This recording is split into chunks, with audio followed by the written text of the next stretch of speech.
Palengke vlog for today's video. Kita nyo naman kung gaano lang kakonti yung pinamili kong gulay ngayon. Sobrang mahal kasi ng mga gulay kaya naman dito na lang ako bumawi sa main ingredients. Naglista na rin pala ako ng uulamin namin for 1 week pati na din almusal at merienda. Pero may mga ulam akong pinalitan dyan kasi hindi available yung mga ingredients. Ipakita ko na din pala sa inyo yung mini palengke dito sa amin. May mabibilhan ka naman dito kaso nga lang medyo pricey na nga. Bumili ako ng bawang na 20 pesos. Sa kalamansi naman 40 pesos yung per kilo, 8 pesos yun. Dito naman nga tayo sa repolyo napakaliit is 60 pesos yan. Sa sibuyas naman 130 pesos yung per kilo, sa malalaki, sa maliliit is 140. At dahil mura nga yung malalaki kaya sa malalaki ako kumuha. Bali 71 pesos yung sibuyas na nabili ko. Sa carrots naman isang perasong maliit, 18 pesos agad-agad. Grabe, di ba?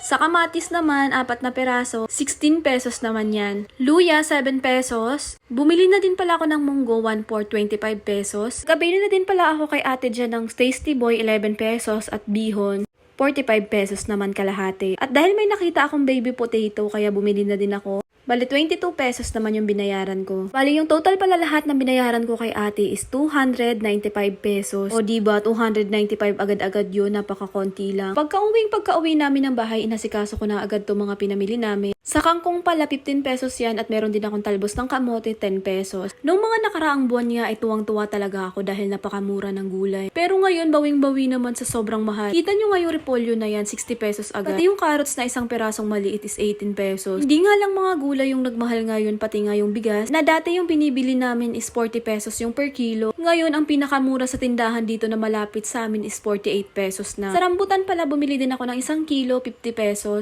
Sa saging naman, lampas siya ng 1 kilo, kaya 120 pesos yung binayaran ko sa Ali. Kakanood ko nga ng Jollibee mukbang, kaya ayan, napagdesisyonan ko nung linggo na fried chicken na lang yung uulamin namin. Bali, yung bili ko dito is 275 pesos. Leg and thigh pala yan, 12 pieces na, kaya saktong-sakto talaga sa amin. Iniisip ko kasi kapag nagpag-grab kami or nag-order sa Jollibee, mapapamahal talaga kami. Kaya ayan, ako na lang yung magluluto para mas tipid. Hinugasan ko lang ng maigi yan, tapos imamarinate ko na din. Asawa ko na nga yung nagluto ng fried chicken na yan dahil nabisi na nga ako dito sa pag-aasikaso ng mga pinamili ko. Mamarinate ko lang yung chicken tapos ready to cook na yan. Itong hipon, 200 pesos kalahating kilo. Tinanggalan ko lang siya ng mga galamay niya. Dito naman sa longganisa, 84 pesos yan. Hinugasan ko lang din yan bago ilagay sa ref. Meron din akong pork ribs, 150 pesos naman yan. Meron din pala akong pork giniling, 150 pesos, lampas ng kalahating kilo yan. Kasi yung per kilo is 270 pesos lang. Whole chicken, 220 pesos, 181 pesos yung per kilo, tapos pinakat ko lang siya ng pang adobo. Dito naman tayo sa pork natin, pinakat ko lang din siya ng maninipis. 300 pesos naman yan, 270 pesos nga yung per kilo. Gagawin ko yung pork tapa. Chicken breast, 140 peso. At eto na pala yung fried chicken na niluluto ng asawa ko. At ayun lang lahat ng pinamili ko, ilalagay ko na yan sa freezer. Sa mga nagtatanong pala kung matibay ba tong freezer organizer na nabili ko, okay naman siya para sa akin, matibay din. Depende naman kasi yan sa paggamit. May mga gulay pa pala kaming natira last week. Meron pa akong isang perasong sayote at meron pa din akong patatas. Nagbawas lang din pala ako ng ilang perasong kangkong para naman yan sa lulutuin kong egg chow pan. Hinugasan ko lang ng maigi yan tapos tinanggal ko yung matitigas na part. Meron na din pala akong half na sibuyas dito. After kong hugasan yung kangkong, in-slice ko lang.